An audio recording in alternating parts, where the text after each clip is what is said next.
자, 여러분들 인사하고 시작하도록 하겠습니다. 여러분 반갑습니다. 안녕하세요.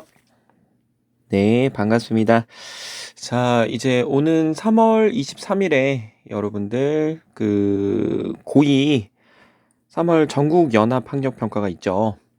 네, 그래서 여기 대비해서 영상을 찍게 되었습니다. 일단 이번에 여러분들이 3월 23일 날 보는 그 전국 연합 학력 평가, 그러니까 한국사 영역은 한국사, 그러니까 선사 시대부터 우리 현대사까지 이제 통일 부분까지 전체가 시험 범위예요. 그런데 지금이 오늘이 이제 3월 19일이거든요. 3월 19일 일요일 날 영상을 찍고 있는데 우리가 지금까지 배웠던 반이 이제 한국사 시험 범위, 지금까지 배웠던 부분이 이제 3.1 운동, 그리고 좀 진도가 빠른 반은 대한민국 임시정부 들어갔어요. 아직 멀었거든요. 왜 이렇게 시험 범위가 왜 이렇게 잡혔나요? 그 학교마다 다 달라요. 어떤 학교는 1학년 때 한국사를 아예 안 하고 2학년 때 주 3시간을 배운 학교가 있고요. 그리고 어떤 학교는 1학년 때 주 3시간, 그래서 2학년 때 안 하는 경우가 있고, 그리고 어떤 학교는 이제 저희 학교 같은 경우는 이제 1학년 때 주 2시간, 그리고 2학년 때 주 1시간 이렇게 배워서 진도를 빼는 경우가 있죠. 그래서 학교마다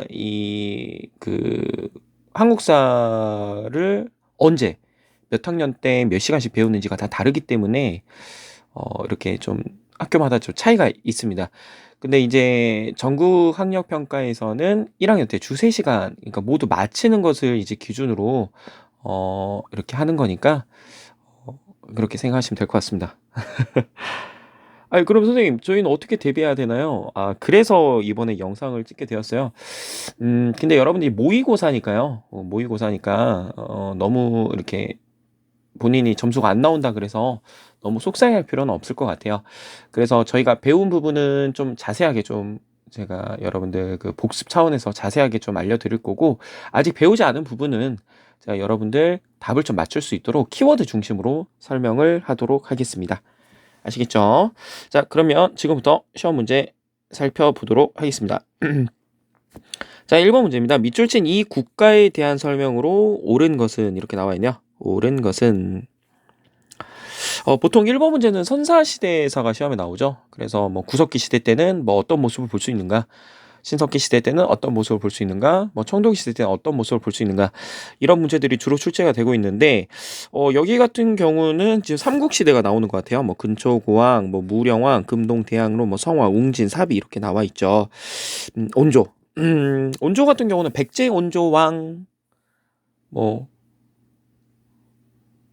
아래서 나온 혁거세 뭐 이렇게 나오는 거 있죠. 온조, 무령왕, 근초고왕 이런 걸 봐서 이 나라는 백제라는 걸 알 수가 있습니다. 백제. 백제 같은 경우는 여러분들이 어떻게 공부를 하시면 좋느냐. 백제가 시험에 나온다면 보통 뭐가 시험에 나오느냐. 수도 변천 과정이 시험에 나와요. 수도 변천 과정. 어디에 이제 수도를 두었느냐에 따라서 다 달라지게 되는 것이죠. 자, 백제가 제일 처음에 수도를 잡았던 것은 여러분 한성 위례성이라고 할 수가 있습니다. 한성 위례성. 지금으로 따지면 한강유역이에요. 한강유역. 한강유역. 그래서 여러분들 삼국시대 때 배우셨을 겁니다. 이 한강유역을 어느 나라가 제일 빨리 차지했느냐. 백제가 제일 먼저 차지를 했었죠. 그래서 이 한강을 차지한 나라가 전성기를 가져가는 나라거든. 그래서 4세기, 5세기, 6세기를 살펴본다면 백제가 첫 번째로 이제 한강 유역을 찾아갔죠. 그래서 백제 최전성기를 누렸던 사람이 근초고 왕이라고 할 수가 있어. 자, 두 번째 한강 유역을 가져간 나라는 고구려가 되겠습니다.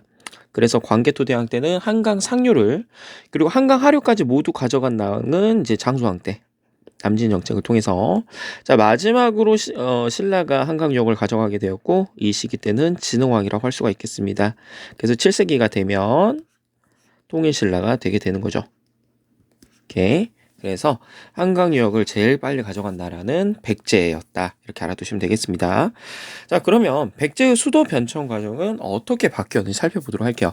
자, 먼저 백제 한성 위례성이 먼저 자리를 잡죠. 이제 온조가 여기 이제 자리를 잡게 되는데, 나중에 수도를 어디로 옮기냐면 웅진으로 옮겨요. 오늘날의 충남 공주가 되겠습니다. 공주. 자, 그럼 왜가 굉장히 중요해요. 왜 우리가 그 최고 좋은 땅이라고 생각되는 이 한강유역 여기에서 남쪽으로 이사를 가게 되었느냐? 이거는 누가 쳐들어왔냐면 고구려의 장수왕이 쳐들어왔기 때문입니다. 자, 그럼 장수왕이 왜 쳐들어왔느냐? 자, 일단 좀 이야기가 좀 거슬러 올라가야 돼요, 위로. 무슨 일이 있었느냐? 자, 4세기 때 백제의 전성기를 이끌었던 이 근초고왕이 어디를 공격하냐면 고구려를 공격해요. 고구려. 그래서 누구를 전사시키냐면 고국원왕이라고 한 사람을 전사시킵니다.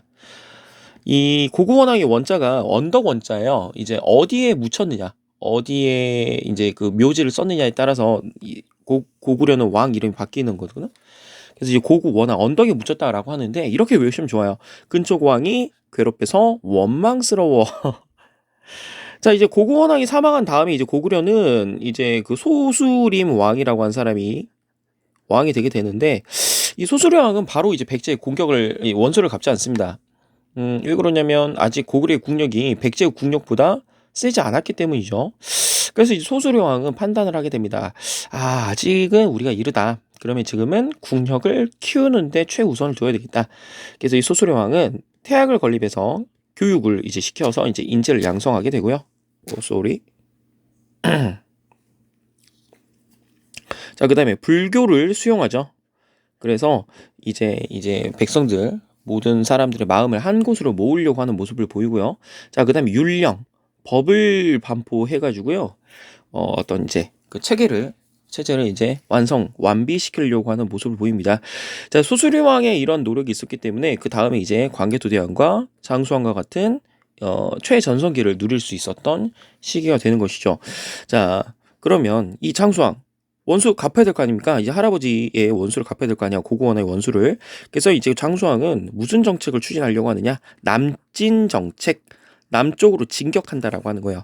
그래서 수도도 평양으로 수도를 옮기게 되고 그리고 백제를 공격해서 이제 한성을 빼앗게 되죠. 이때 그 백제 왕이 계로왕이에요. 그래서 이렇게 외우면 좋습니다. 장수왕이 괴롭혀서 괴로워. 그래서 이제 계로왕은 이제 장수왕에 의해서 목숨을 잃게 되고 그의 아들 문주왕이 이제 웅진으로 이사를 가게 되는 겁니다. 알겠죠? 자, 그러면 백제는 왜 한성에서 웅진으로 수로 옮겼다? 장수왕이 공격을 해서 수도 한성 지역을 빼앗겼기 때문에 이렇게 기억해 두시면 되겠습니다. 자, 그런데 웅진 같은 경우는 그럼 여러분들 어떤 지역이에요? 좀 누가 쳐들어올까봐 두려운 거야? 그렇죠. 이제 백제는 지금 장수왕이 자기 또 공격할까봐 무섭잖아요. 그러니까 얘네들은 방어에 최적화된 지역을 다음 수도로 삼았을 겁니다. 근데 방어에 유리하단 말은 곧 교통이 불편하다라고도 해석이 되겠죠. 교통이 이제 편하다라고 하는 것은 저한테도 교통이 편하다 그 말 아니야. 근데 한 나라의 수도가 교통이 불편하면 안 되겠죠. 그러니까 이 웅진은 되게 협소해요. 협소해. 방어에 유리한 지역이긴 하지만 자, 그런데 이제 한 나라의 수도가 접근성이 떨어지면 안 되겠죠. 그래서 이제 그 다음, 어떻게 보면은 이제 백제의 중흥을 이끌려고 했었던 이 성왕이라고 하는 사람이, 아, 너무 좁아. 상대적으로 대외 진출에 유리한 어디로 진출을 하게 되느냐? 사비, 오늘날의 충남 부여로 천도를 하게 됩니다. 그래서 성왕 때 수도를 웅진에서 사비로 옮기게 되고, 나라 이름도 백제에서 남부여로 이제 바꾸게 되는 거죠. 하지만 여러분 잘 알다시피 이 성왕은 나중에 그 진흥왕과 함께 이제 성왕과 이 진흥왕이 힘을 합쳐서 고구려를 공격해서 한강역을 되찾지 않습니까?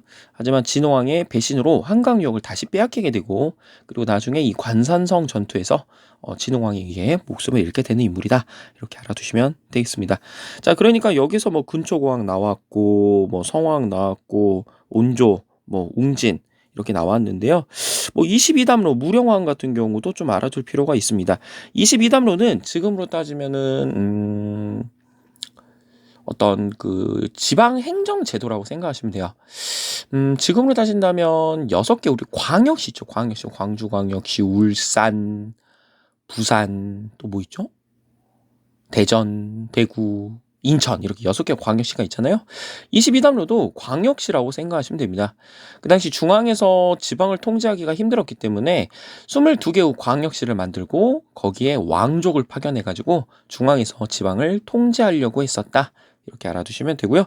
이 22담로를 설치했던 사람이 바로 무령왕이고, 이 무령왕은 또 무덤이 또 특이해요. 벽돌 무덤이었다. 여기까지 기억해 두시면 되겠습니다.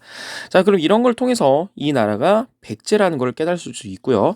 이 백제와 관련된 설명은 첫 번째 3번 한강유역에서 성립하였다. 단 나중에 장수왕의 공격으로 웅진으로 수로 옮기게 되었다까지 알아두시면 되겠습니다.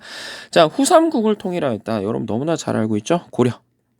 정확히 말하면 태조 왕건이 되겠네요. 갑오개혁을 추진하였다. 1894년 이제 조선과 관련이 되어 있겠죠. 한산도에서 왜군을 물리쳤다. 이순신. 좀 더 넓히 보면 임진 왜란과 관련이 있겠고요. 팔조법 고조선과 관련이 있겠습니다. 자, 그래서 답은 3번. 자, 2번 볼게요. 가 국가에 대한 학생들의 발표 내용으로 가장 적절한 것은, 자, 보니까 지금 신라가 남쪽에 있고 북쪽에 아주 넓은 영토를 가진 이 가 나라 살펴볼게요. 건국 초에 대립을 하다가 문왕 이후에 친선 교류를 했다. 그러니까 당나라랑 처음에는 왜 이래? 당나라랑 처음에는 교류를 하다가 아니야. 자, 당나라와 처음에는 대립을 하다가 문왕 이후에 교류한 모습이요. 남북국이라고 하는 키워드가 나왔네요. 그리고 일본과는 당과 신라를 견제하기 위해 친선 교류를 했다고 하는데, 일단 결론부터 말씀드리면 이 가는 발해와 관련된 설명입니다. 자, 발해도 한번 정리 한번 살펴볼게요. 발해. 자, 발해가 시험에 나온다면 여러분들 나오는 것들은 정해져 있어요. 총 4개가 되겠습니다. 첫 번째, 이 발해를 건국한 사람은 대조영이라고 하는 사람이에요. 자, 이 대조영이 어떻게 보면 고구려 유민 출신입니다. 고구려가 이제 멸망한 다음에 이제 뭐 고구려의 이제 주요 뭐 왕족이라든지 뭐 유민들이 당나라로 끌려가게 돼요. 근데 이제 그 당나라 이제 내부에서 좀 문제가 있었었고 좀 여러 가지 혼선이 좀 벌어지게 되거든요. 그래서 그 틈을 타가지고 뭐 이진충이라고 하는 사람이 좀 등장을 하게 되는데 거기까지 너무 자세하게 설명하는 것 같고, 그 혼란한 틈을 타가지고 이제 그 대조영이 고구려 유민을 이끌고 동모산이라고 하는 지역에 이제 발해라고 하는 나라를 세우게 됩니다. 원래는 이제 발해라고 하는 이름이 처음 이름은 아니고요. 진이라고 하는 이름을 치인이라고 하는 이름으로 이름을 지었다가 나중에 발해로 이제 이름을 바꾸게 되는데, 자, 이 대조영이 건국을 했기 때문에 이제 그 다음 왕들도 다 대시로 시작을 하겠죠. 그래서 대시다 이렇게 알아두시면 되고요. 이 고구려 같은 경우에는 지배층의 성씨가 이제 고씨 아니면 대시가 되겠습니다. 거기까지 알아두시면 돼요. 그래서 뭐 왕들 이름 보면은 뭐 대무예, 뭐 대흠무 이런 식으로 왕들의 이름이 정해질 겁니다. 뭐 대인선 이런 식으로 이름이 지어질 거야. 이 대무예가 바로 발해의 무왕입니다. 싸울 무자예요. 싸울 무. 누구랑 그렇게 싸우냐? 당나라랑 그렇게 싸웁니다. 어떻게 보면은 이 발해는 고구려를 개성한 나라잖아요. 고구려를 개성한 나라이기 때문에 그 나당 동맹에 의해서 고구려 멸망했잖아. 그러니까 당나라가 엄청 싫었겠죠. 그래서 이제 무왕 때 당나라랑 그렇게 싸우는 모습을 보입니다. 그래서 이제 장문휴라고 하는 장군을 시켜서 여기 있는 산둥반도를 공격하게 시킨 적도 있었다. 알아두시면 돼요. 자, 근데 그의 아들 대운무의 생각은 달랐습니다. 아버지처럼 맨날 싸우는 것이 아니라 어떻게 보면 당나라가 되게 문화적으로나 어떤 정치적으로 이제 굉장히 선진국가였단 말이에요. 그래서 좀 배울 건 좀 배워와야 되지 않겠느냐. 그래서 이제 문왕 때는 이 당나라와 좀 교류를 하는 모습을 보이죠.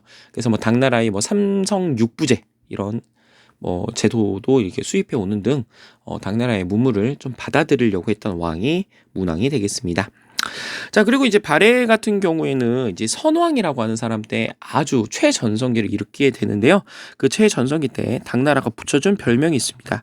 바다 동쪽에 성스러운 국가다. 그래서 해동성국이라고 하는 그런 별명이 붙었고요. 그 다음에 그 조선 후기 실학자였던 유득공이 이 남쪽에는 신라가 있고 북쪽에는 발해가 있는 형세, 이 형세를 남북국 형세였다. 이거를 어디서 최초로 사용하냐면 발해고라고 하는 도서에서 최초로 남북국이라고 하는 용어를 사용하게 되죠.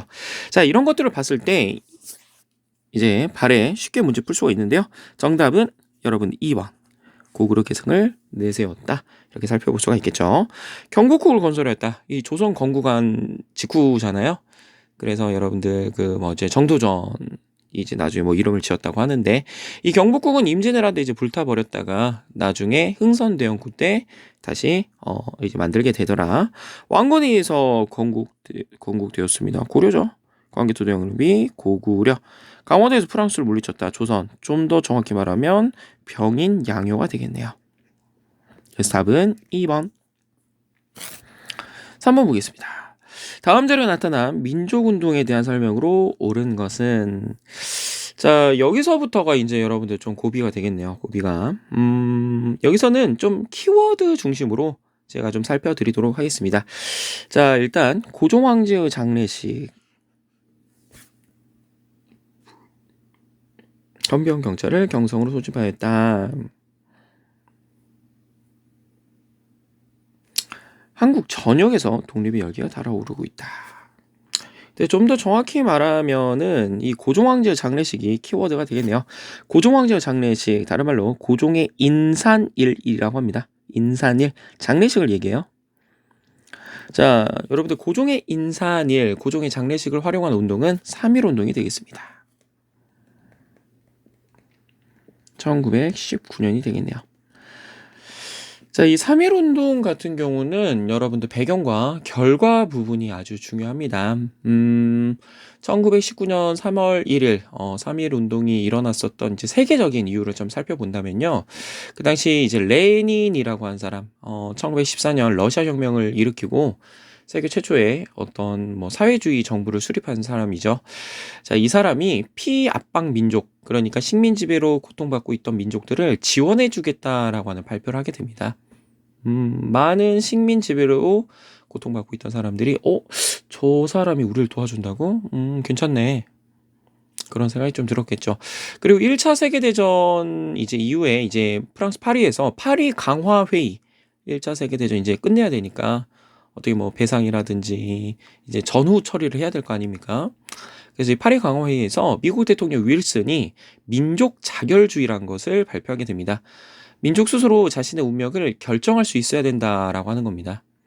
그래서 이제 독립하려면 독립하고 뭐 식민지로 남아있으면 뭐 식민지로 남아있어야 되고 그런 걸 발표하게 되죠. 자, 그 당시 이제 세계 최강이라고 불렸던 뭐 미국, 그리고 뭐 레닌 이런 사람들이 이렇게 식민 지배로 고통받고 있는 나라들을 지원해 주겠다라고 하니까 이제 우리 국내에서도 어떻게 보면 이 독립에 대한 열망이 고조되고 있었다라고 생각이 드는 것이죠. 그리고 더 나아가서 이제 만주 지방에서는 무호 독립 선언, 다른 말로 대한 독립 선언이 발표가 되고요. 그리고 일본 지역에서는 일본 유학생들을 중심으로 그 28 독립 선언이라고 발표됩니다. 그러니까 국내에서도 가만히 있을 수는 없겠지. 그래서 기미 독립 선언이라는 걸 발표하게 돼요. 기미 독립 선언. 이거를 어디서 발표하려고 그랬냐면 처음에 이제 서울에 있는 탁골공원에서 이제 발표를 하려고 합니다. 하지만 이 기미 독립 선언을 발표하려고 했었던, 이 처음에 3.1운동을 계획하려고 했었던 이 민족 대표 33인이라 불렸던 사람들이 너무 많은 사람들이 탁골공원에 몰려 있는 거야. 그리고 이 흥분한 군중들 앞에서 이 독립선언을 해버리게 되면 사상자가 발생할 것 같은 거죠. 그래서 이들은 기존에 계획되어 있었던 이 탁골공원이 아닌 종로에 있는 태화관이라고 하는 음식점으로 자리를 옮기고 자기들끼리 이제 이거 발표를 하고 자수하는 모습을 보입니다. 그러니까 이 민족대표 33이 어떤 한계라고 할 수가 있겠죠. 어떻게 보면은 이 3.1운동을 계획하는데 그쳤다. 실제 이 3.1운동을 지휘할 수 있는 이 지휘부로는 작용하지 않았다. 이런 한계를 가질 수가 있겠죠. 자, 그래서 이제 탁골공원에서 기다리고 있던 사람들이 왜 그들이 나타나지 않지? 그래서 이제 그들 빼고 자기들끼리 이제 3.1운동을 일으키게 된 것이 여러분들이 잘 알고 있는 3.1운동이라고 할 수가 있겠습니다. 결론적으로 말씀드리면 이 3.1운동은 실패했다고 봐야 되겠죠. 어떻게 보면은 이 독립이 목표였으니까요. 아직 우리가 독립을 쟁취하지 못했기 때문에. 근데 이제 실패했다라기보다는 우리가 일제강점기 때 일어났던 민족 최고의 독립운동이었다라는 의의는, 역사적 의의는 좀 생각을 해봐야 되겠죠. 자, 이 3.1운동은 여러분들 주로 이제 답으로 무엇을 요구하느냐, 결과 부분이 시험에 많이 나옵니다. 그 당시 이제 1910년대 무단 통치, 헌병 경찰 통치라고 하는 이 살벌했던 이 시대 상황 속에서도 이제 우리 식민 지배로 이제 고통받고 있던 이 우리 그 한국 국민들이 일제 식민 지배에 저항한 거 아니겠습니까? 평화적으로.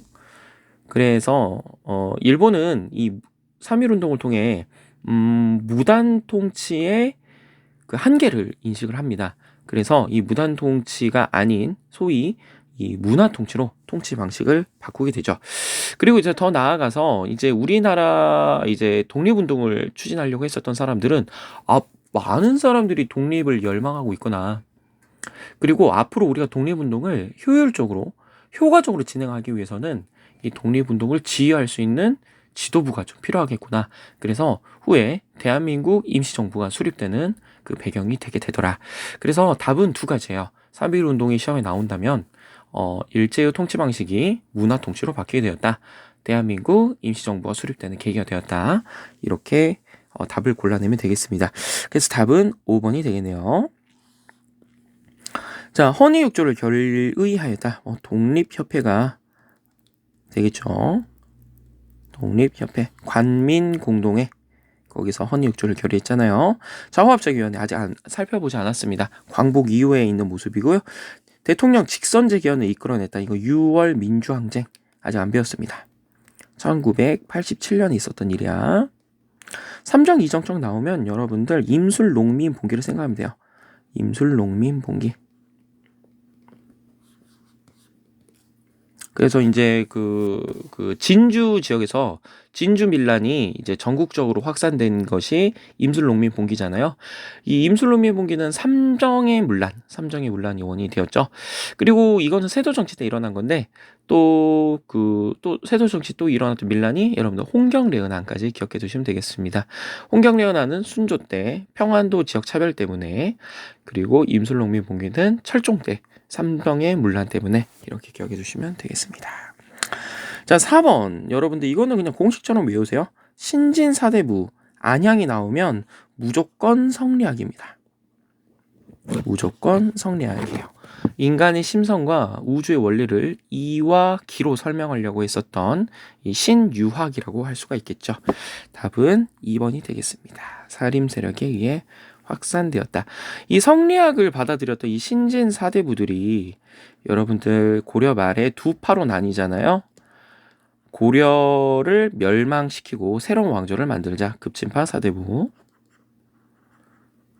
그리고 고려 왕조를 유지하자, 온건파 사대부.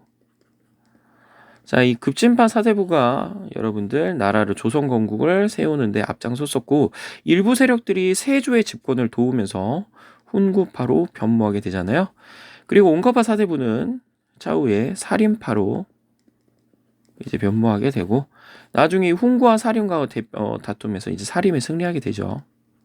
그리고 훈구와 살인의 어떤 그런 대립 상황에서 사화라고 하는 것도 발생했었고요. 살인은 주로 3사, 사관원, 사원부, 홍문관이 진출해서 훈구의 비리를 이제 고발하는 그런 역할을 하기도 한다고 했었습니다. 그리고 더 나아가서 이 살인은 지방에서 서원을 통해서 어떻게 보면은 그 인재를 양성하려고 했었고요. 그리고 향약을 통해서 농민을 통제하려고 했었다까지 알아두시면 되겠습니다. 자, 병인박해로 탄압받았다. 천주교 세력들이 되겠고요. 불로장생과 현세구복을 추구하였다. 도교. 2차 돈의 순교, 불교. 노동자 농민의 계급의식을 고취시켰다. 사회주의 사상이라고 할 수 있겠죠. 이 사회주의는 3.1운동 이후에 우리 국내에 들어오는 어떤 그 이데올로기였다. 이렇게 알아두시면 되겠습니다. 자, 5번 보겠습니다. 다음 자료를 활용한 탐구활동으로 가장 적절한 것은 핵심 키워드 통리기모화문 영선사가 되겠네요. 자, 일단 답부터 설명드리자면 4번이 되겠습니다. 통리기모화문은 개화정책을 추진한 총괄기구네요. 총괄기구. 자, 이것도 한번 살펴보도록 하겠습니다. 잠시만요.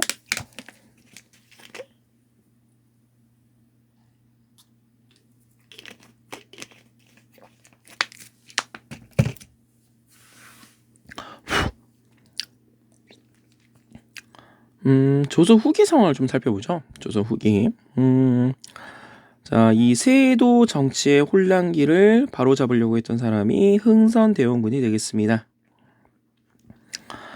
이 흥선대원군이라고 하는 인물은 이 대외 정책을 통상, 수교, 거부 정책으로 했었죠. 그래서 이제 그의 통상수교 거부 정책을 어떻게 나타낼 수 있느냐? 병, 재, 병, 남, 신, 적, 병, 재병, 남, 신, 적. 이 순서 꼭 기억해 주세요. 병인, 박해, 제너럴, 셔머노. 안 써지네요. 병인, 양요. 뭐 남영구며 도굴 사건이라 하셔도 되고요. 여러분들 익숙한 오페르트 도굴 사건이라고 하셔도 됩니다. 저는 남영구며 도굴 사건 입에 붙어가지고 신미, 양요, 그리고 척화비 순이입니다. 옛날에는 여러분들 이제 병인 박해와 병인 양요가 프랑스와 관련이 있고, 그리고 제너럴 셔머노 사건과 왜 이래 이거?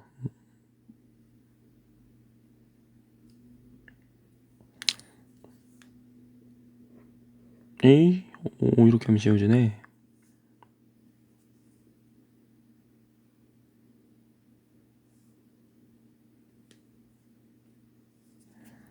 제너럴 셔머노 사건과 이 신미 양요가 미국과 이제 관련이 되어 있다.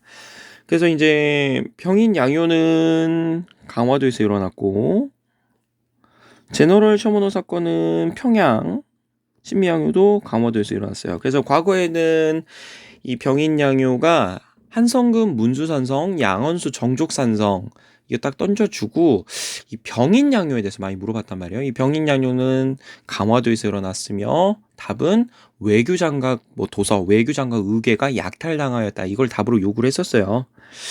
그리고 신미양요 같은 경우는 광성보, 어제연 이런 거를 이제 많이 물어봤었죠. 그리고 제너럴 셔머너는 평양 대동강에서 일어났었다. 근데 이제 최근 추세는 이 순서를 많이 물어봅니다. 이 가운데 이 병인박해와 신미양요, 병인박해, 척화비 딱 각각 주고 가운데 부분에 들어갈 사건으로 오르는 것 최근엔 이렇게 나오기도 하더라고요. 그래서 이런 것들 좀 정리해줄 필요가 있습니다. 자, 근데 이제 흥선대원군이 물러나고 나서 이제 고종이 직접 정치를 하게 되죠. 선생님 무슨 말인가요? 고종이 12살의 나이로 즉위를 하게 됩니다. 근데 왕이 너무 어리잖아. 그래서 흥선대원군이 10년간, 왕의 아버지 10년간 정치를 대신해 주는 거야. 근데 10년이 지나면 고종도 이제 성인이 되죠. 22살이 되니까. 그래서 고종이 직접적으로 권력을, 정치를 운영한 것을 고종이 친정이라고 이야기를 해요.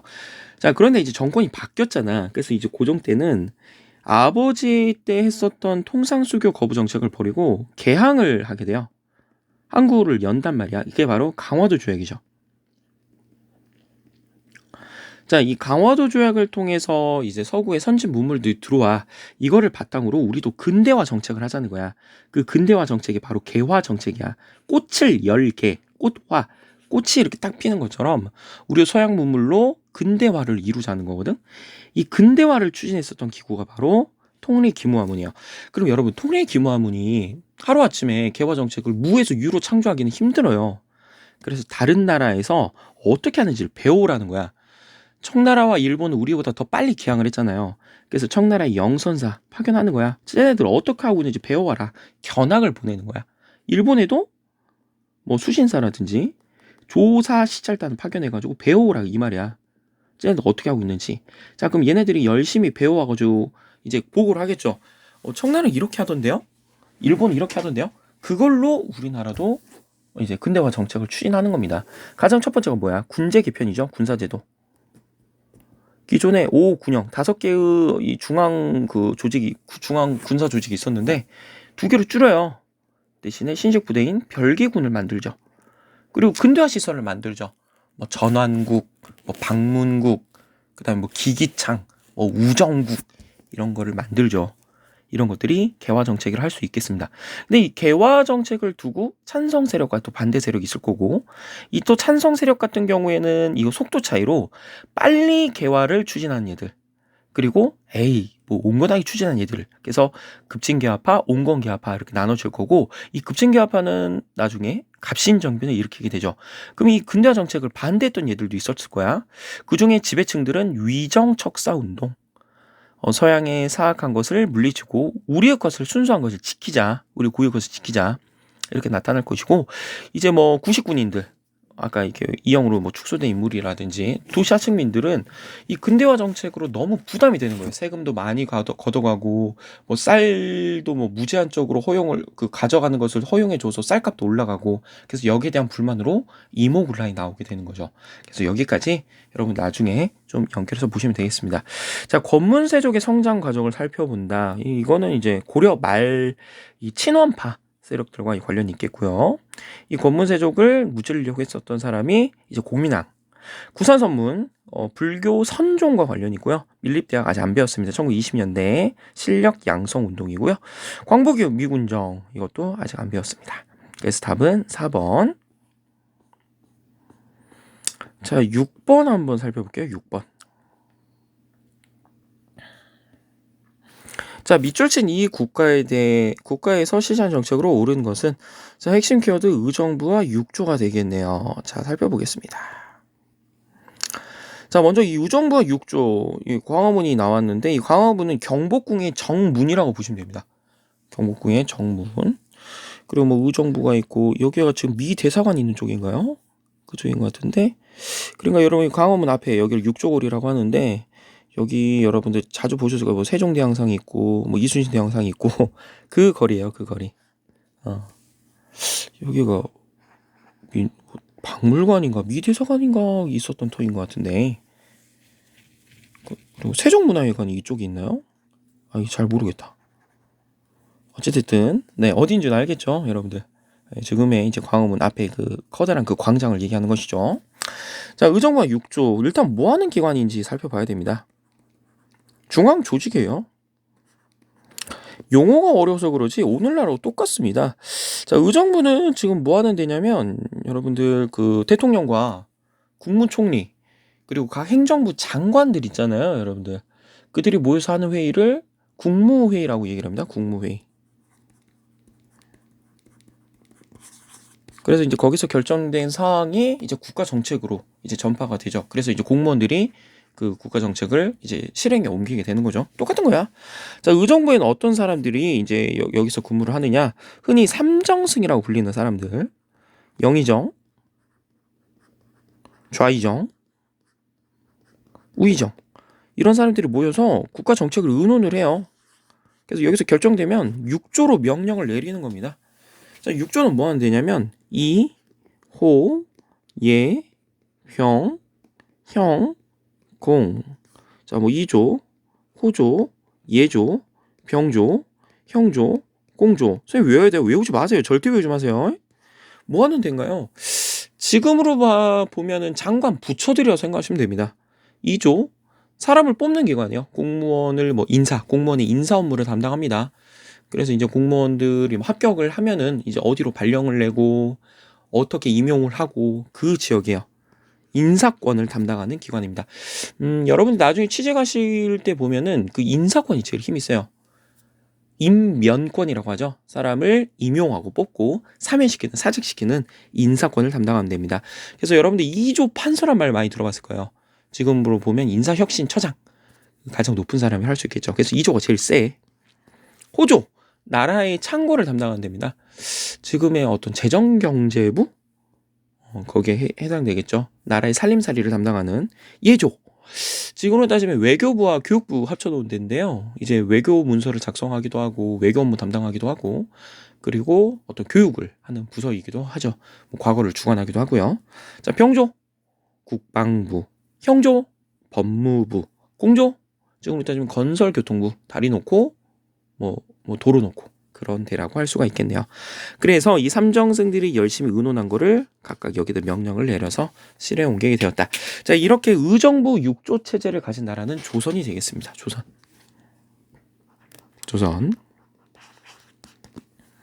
자, 조선과 관련된 나라는 2번이 되겠네요.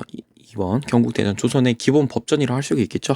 좀 더 자세히 설명하면 조선의 성종 때 경국대전을 완성하고 반포를 하게 되죠. 완성종 이렇게 외우시면 되겠습니다. 경국대전을 완성한 사람은 성종. 글쎄요. 이 조선 문제는 옛날에 조선의 주요 임금들 업적 물어보는 문제가 많이 나왔어요. 그래서 태종, 세종, 성종 부분이 이제 시험에 많이 나왔었죠. 태종은 나올 게 많죠. 뭐 왕자의 난으로 권력을 잡았다. 2차례에 걸친.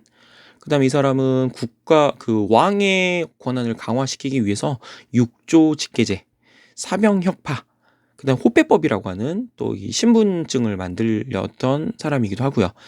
그리고 세종 시험에 나올 게 너무 많죠. 뭐 훈민정음 반포했고 의정부 서사제에다가 뭐 여러 가지 뭐 앙부일구, 자경루, 혼천이, 농사직설, 그다음에 또 뭐 있나요? 많은데 뭐 추구기 이런 것들도 있었고요. 뭐 그리고 훈민정 용비어천가 뭐 이런 것들 좀 나올 거고 성종도 시험에 많이 나오죠. 뭐 홍문관 3사 중에 하나였던 홍문관 만들었고요. 그다음에 뭐 경국대전을 뭐 완성하기도 하고요. 그리고 이제 사림 세력 훈구를 견제하기 위해서 뭐 사림 세력을 등용하는 모습도 보이죠. 그렇게 좀 정리해 주시면 되겠습니다. 회사령을 폐지하였다. 1920년대 문화통치 때 노비 안건법, 고려의 광종, 농지개혁법은 이제 현대 부분에 와야 됩니다. 이승만 정부 때 지방육충제 오소경, 신라 진흥왕과 죄송합니다. 신문왕과 관련이 있겠죠. 신라 신문왕, 구주 오소경. 자, 7번 너무나 쉽죠. 여러분들 가지역은 독도입니다. 독도. 독도가 시험에 나온다면은 여러분들 이거 다 공식처럼 외우세요. 럴 전쟁 중 일본이 불법 편입하였다. 그래서 무주지 선점 원칙, 주인이 없는 땅은 먼저 발견한 사람이 임자다. 그래서 럴 전쟁 중에 일본이 불법적으로 이제 자기 땅이라고 우기는 땅이죠. 그래서 이제 근데 독도가 우리 땅임을 좀 증명할 수 있는 이런 것들도 시험에 나올 수 있습니다. 우리 뭐 고대 문서 뭐 삼국사기라든지 그 삼국사기에 보면은 여러분들 뭐 신라장군 이사부 그래서 이제 우정국 복속에 있었던 내용이 나오죠. 지종왕 때. 이거 이외에도 뭐 세종칠록 지리천지 뭐 동국여지 승남 그리고 일본의 문서에서도 심지어 이것이 자기네 땅과 전혀 관련이 없다. 태정관 지령문에서도 그 내용들이 나와요. 그리고 대한제국에서도 이 땅을 이제 통치하기 위해서 대한제국 칙령 제41호를 발표하는 모습도 보이죠. 자, 독도. 그래서 답은 4번이고요. 위성계가 회군을 단행한 곳이다. 위하도. 백두산 종교비 백두산이겠죠. 간도 지방과 관련이 있고요. 신미양요. 강화도가 되겠죠. 강화도. 서해 외교 단판 강동 육주가 되겠습니다. 자, 8번 볼게요. 가운동에 대한 설명으로 옳은 것은 자, 백삼봉기, 전봉준, 황토현 전투, 황룡촌 전투, 우금치 전투, 동학농민 운동이 되겠네요.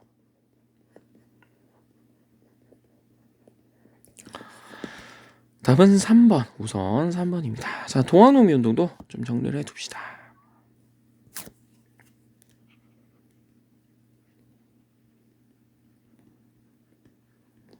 잠시만 물 좀 먹고요.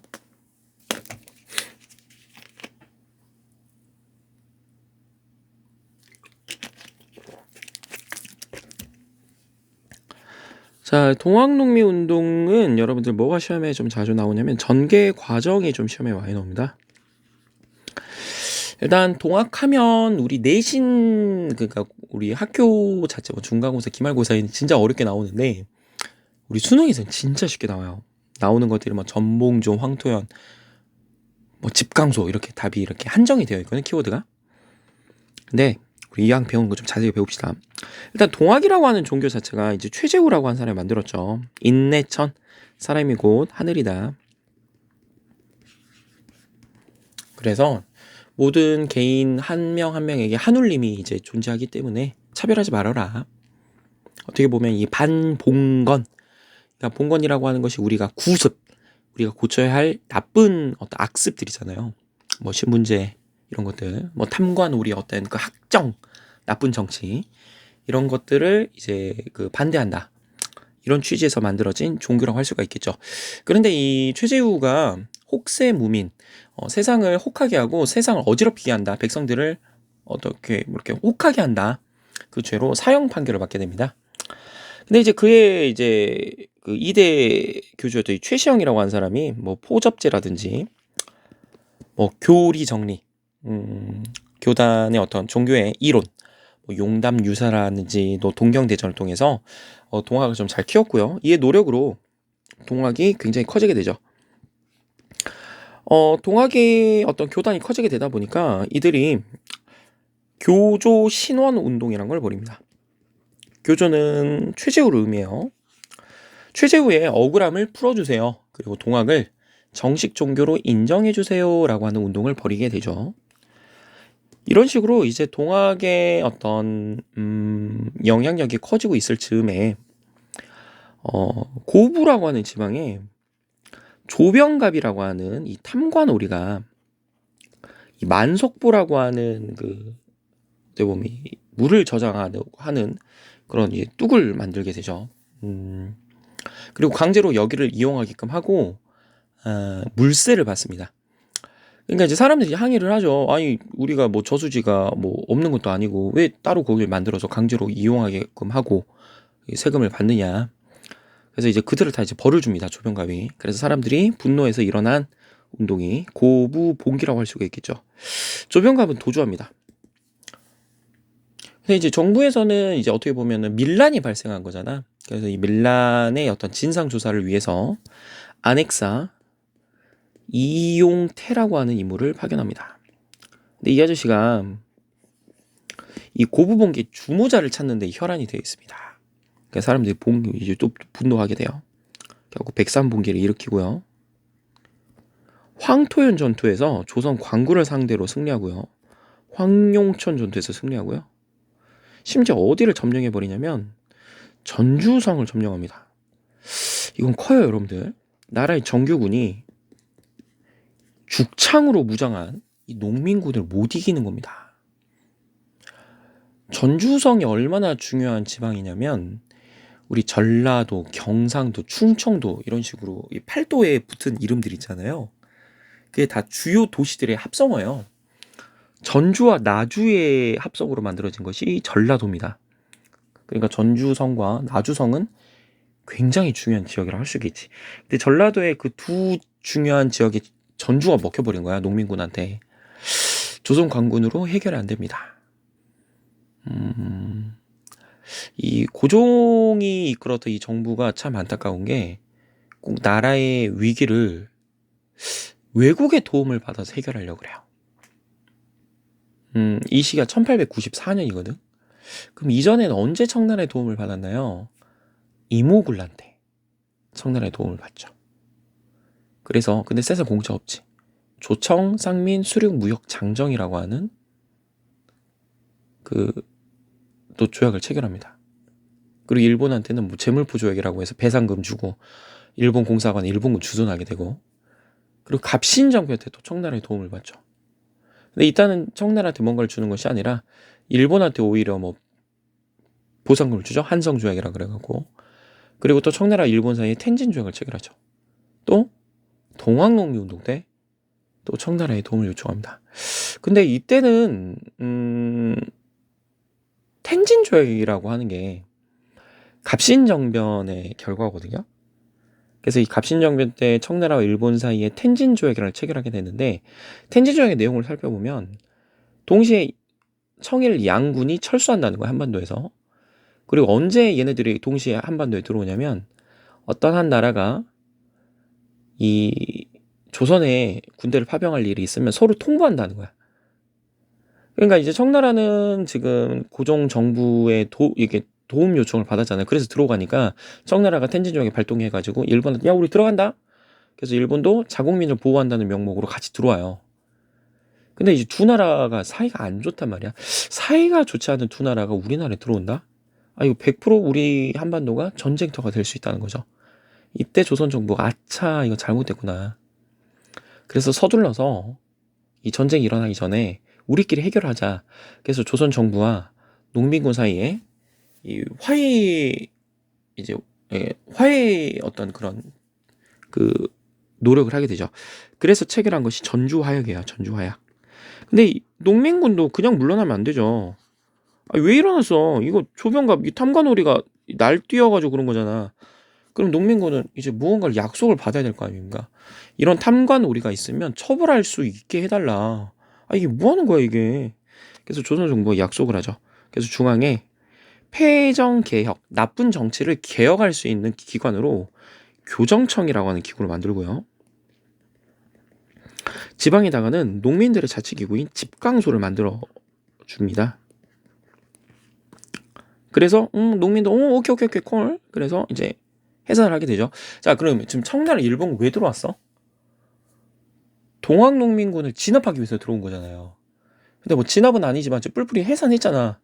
그럼 청나라와 일본의 목적은 이루어진 거죠. 뭐 자기들이 직접 하지는 않았지만 집에 가야지. 근데 안 가. 특히나 일본이 안 가. 그래도 일본이 하는 말이 아이 조선에서 이런 동학농민 운동이 일어난다.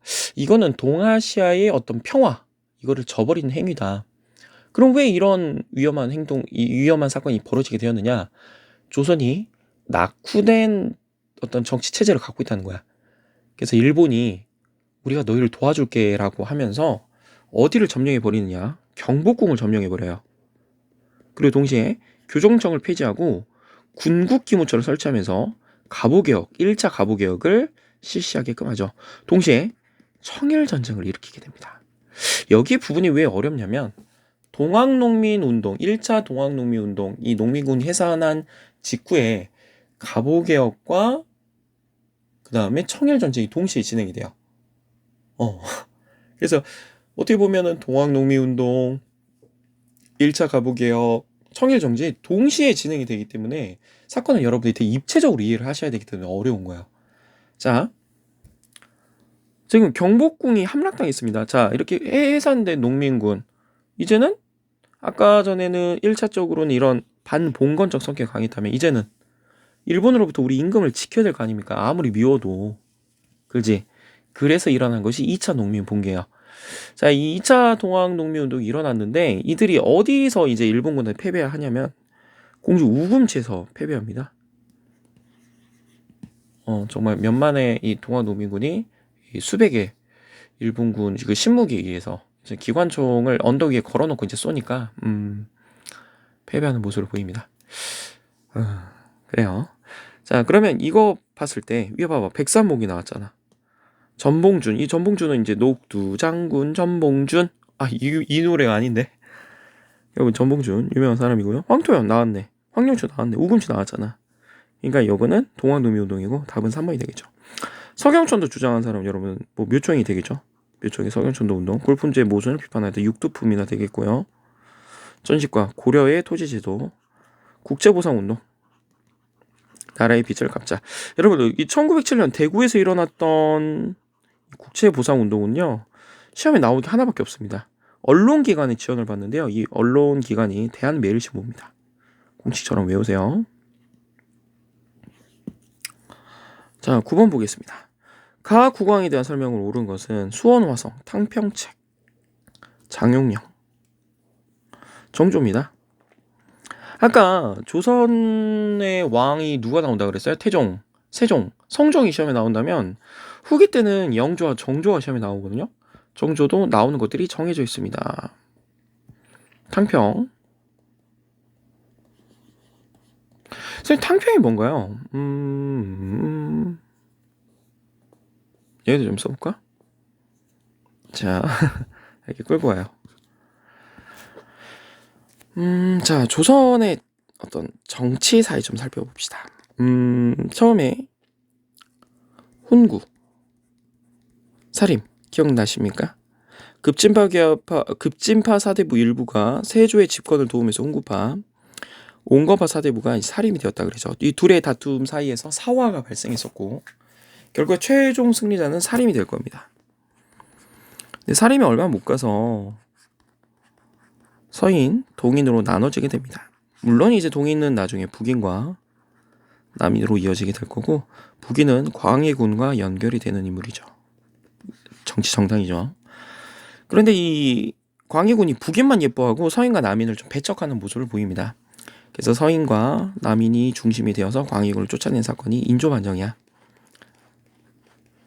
그리고 서인과 남인 사이에서 상호 견제하면서 상호 공존하면서 같이 존재하면서 서로를 이제 뭐 비판하는, 어떻게 보면 되게 오늘날의 정당 정치와 같은 이 붕당 정치가 운영이 됩니다. 그래서 어떻게 보면은 이 선조 때부터 붕당 정치를 할 수가 있겠어요. 뭐 물론 이 북인이 제거되는 모습을 보이지만, 자, 이 붕당 정치 핵심 키워드는 상호 공존, 상호 견제입니다. 같이 힘을 합칠 때도 있고, 그리고 서로 견제할 때도 있고, 하지만 이긴 정당이 남의 당을 죽이거나 쓸어버리거나 뭐 이렇게 전멸시키거나 그러진 않아요. 지금의 정당 정치와 마찬가지죠. 뭐 지금 국민의힘이 있고, 더불어민주당이 있고, 뭐 정의당이 있고, 뭐 여러 가지 정치 정당이 있죠. 그런데 어떠한 당이 승리했다 그래서 다른 당을 죽이거나 그러지는 않잖아요. 뭐 대선에 승리했다 그래서 패배한 야당들을 없애지 않고요. 총선에서 승리했다 그래가지고 뭐 다른 당을 없애고 그러지 않잖아. 굉장히 선진적인 정치 형태야. 근데 이 붕당 정치가 점차 변질합니다. 이 현종 때 예송 이후로부터 숙종 때 이 환국 정치로 바뀌게 되는데요. 환국 정치는 국면이 확확 전환된다라고 하는 거야. 이 남인이 잘 나갈 때는 이제 그 서인들이, 남인이 잘 나갈 때는 이제 서인들을 제거하고, 서인이 잘 나갈 때는 남인들을 싹 제거하고 사약 전쟁, 사약을 주고받는. 그래서 하루아침에 뭐 주도 정당이 서인이 됐다가, 어쩔 때는 남인이 됐다가, 어쩔 때는 서인이 됐다가, 그래서 뭐 경신왕국, 뭐 기사왕국, 갑술왕국. 그래서 주도층이 서인이 이겨서 남인 전멸당했다가, 남인이 이겨서 서인 전멸당했다가, 서인이 이겨서 남인 전멸당했다. 이런 식으로 너무 많은 사약 전쟁이 벌어지게 되는 겁니다. 그러니까 사람들이 너무 많이 죽어나가니까 영조와 정조 때 그만 좀 싸워라. 그래서 이루어진 것이 탕평 정책이라고 할 수가 있어요. 오케이? 자, 그렇다면 정조 업적 살펴볼게요. 자, 정조의 아버지는 사도세자라고 불렸던 사람이에요. 이 사도세자 같은 경우는 여러분들 나중에 서인이 노론과 이제 또 소론으로 나뉘게 되고, 그리고 이 노론 같은 경우에는 나중에 뭐 벽파, 시파 이렇게 나뉘게 되는데, 이 벽파 같은 경우는 사도세자의 어떤 죽음이 이제 당연시 되었다. 잘 죽었다. 근데 시파 같은 경우는 너무 안타깝다. 좀 이런 식으로 이렇게 또 나뉘게 돼요. 어쨌든 이 사도세자를 죽이는데 앞장섰던 사람들은 그의 아들 정조가 왕이 되는 것을 굉장히 싫어했겠죠. 왜? 아니, 아빠 원수 갚는다고 싹 죽이면 안 될 거 아니야. 그래서 이 정조를 제거하기 위해 정조가 세손이었을 때, 어렸을 때 계속 자객단을 보냅니다. 하고 이제 정조 같은 경우는 굉장히 이제 살면서 그 생명의 위협을 느꼈겠죠. 그래서 이 사람이 왕이 됐을 때 그를 보호할 수 있는 경호 부대를 만들게 되는데, 그 경호 부대가 장영영이에요.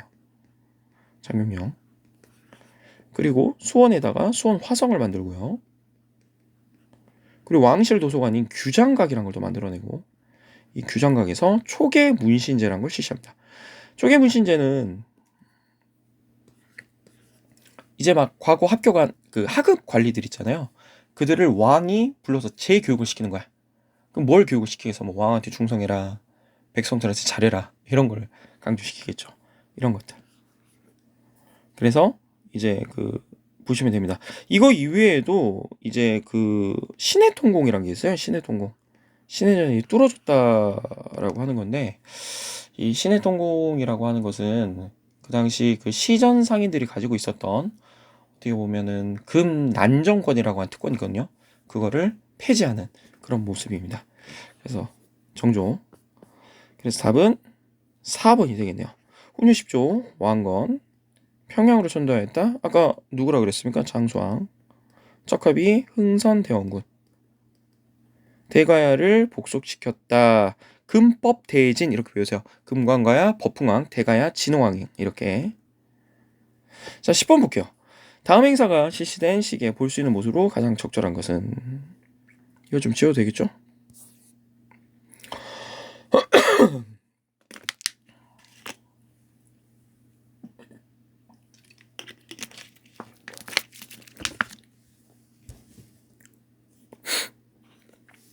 자, 일제강점기가 시험에 나오네요. 일제강점기. 일제강점기는 제가 수업 시간에 매번 말씀드리지만 우리가 어떻게 당했는지가 시험에 나옵니다. 1910년대 무단 통치 때는 우리가 어떻게 당했고, 1920년대 문화 통치 우리가 어떻게 당했고, 1930년대 40년대는 우리가 어떻게 당했고. 근데 이렇게 당한 것만 배우지는 않아요. 먼저 당한 걸 쭉 살펴본 다음에 우리가 어떻게 저항했는지를 살펴봅니다. 1910년대는 어떻게 저항했고 20년대 어떻게 저항했고 30년대, 40년대 어떻게 저항했고 그런 것들이 시험에 나와. 그러면 먼저 여기 나오는 거 핵심 키워드는 궁성유배가 되겠네요. 묵도, 묵념 이런 걸 말하는 거예요. 식량 공출, 징병, 황국 신민서사, 미국 배급, 쌀을 배급했다라고 하는 거야. 민족 말살 통치가 되겠네요. 그러면 민족 말살 통치 시기 때 볼 수 있는 모습으로 가장 적절한 거. 답은 일단 1번입니다.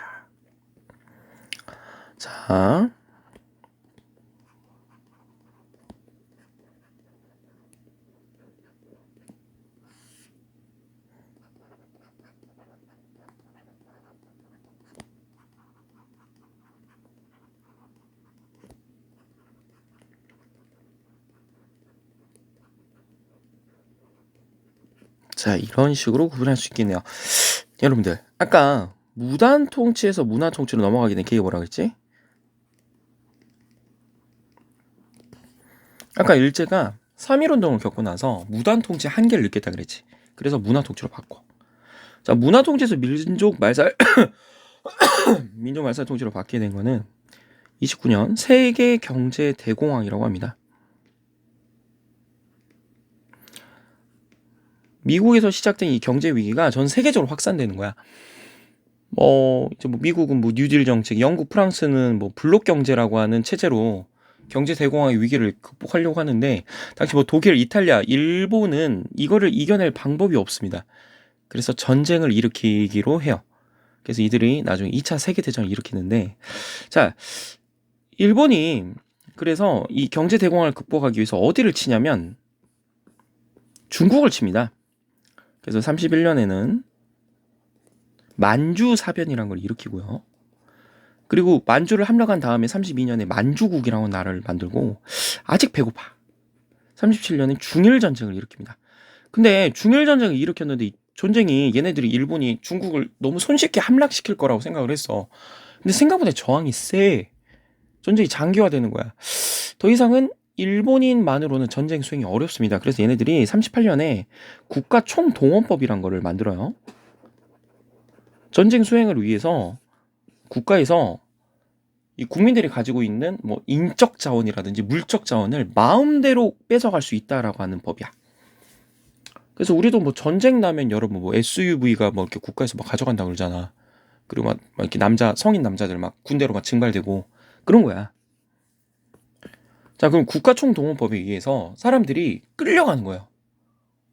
그리고 징용, 노동자로 끌려가고요. 그리고 여성들은 이제 일본군 위안부라고 하는 어떤 성노예 이런 걸로 끌려가는 거예요. 이제 아주 몹쓸 짓 당하고, 그리고 징병으로 끌려가는 거야. 병력으로. 자, 사람들이 끌려가지. 물건들도 빼앗아가요. 공출이라고 합니다. 쌀, 철, 무기 만들려고 이런 거 끌고 가. 그럼 사람들이 쌀 다 뺏겼네. 그럼 굶어 죽을 거야? 아니지. 그래서 국가에서 쌀을 배급해 주는 거야. 오늘 하루는 몇 킬로만 먹어라. 몇 킬로만 먹어라. 그러니까 쌀 배급이 이루어지는 거예요. 자, 그런데 하루아침에 여러분들이 일본을 위해서 싸우라면 싸우겠습니까? 안 싸우지. 정신 개조를 시키는 거야. 정신 교육을 하는 거야. 세뇌를 시키는 거야. 그래서 아침마다 한국 신민 서사라는 걸 외우게끔 하는 거예요. 저는 일본 일왕, 그냥 천황이라고 할게요. 일천황을 위해서 목숨을 다 바쳐서 싸우겠습니다. 천황을 위해 충성을 다하겠습니다. 아침마다 외우게끔 하는 거예요. 궁성요배. 아침마다 천황이 있는 동쪽으로 인사를 하게끔 하는 거야. 그래서 정신개조를 시킵니다. 철저하게 일본이로 만드는 거예요. 여기서 민족 말살이라고 하는 것은 한국인들을 모조리 죽인단 말이 아니라 한국인이라고 하는 민족 의식을 아예 송두리째 없애버린다는 뜻이야. 철저하게 일본이로 만드는 거야. 그래서 뭐 하라고? 전쟁터에 끌고 가려고. 그래서 일본 위해서 싸우라는 거야.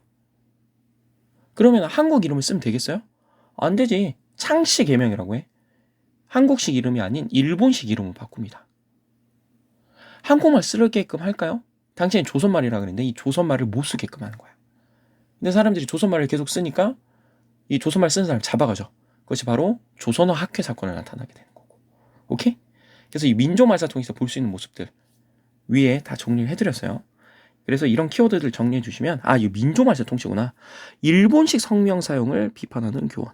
그러니까 이건 창씨 개명을 비판하는 선생님 이렇게 될 수 있겠죠. 관민공동의 독립협회가 되겠죠. 여러분들 독립협회. 팔만대장경 고려네. 팔만대장경 누구 침략을 부처님의 힘으로 막는다는 거야? 몽골의 침략을 부처님의 힘으로 막으려고 하는 거. 인천 상륙작전 6.25 경부고속국도 박정희 정부가 되겠네요. 오케이. 자, 그러면 여기까지 보고요. 11번 잠깐 끊었다가 가도록 하겠습니다.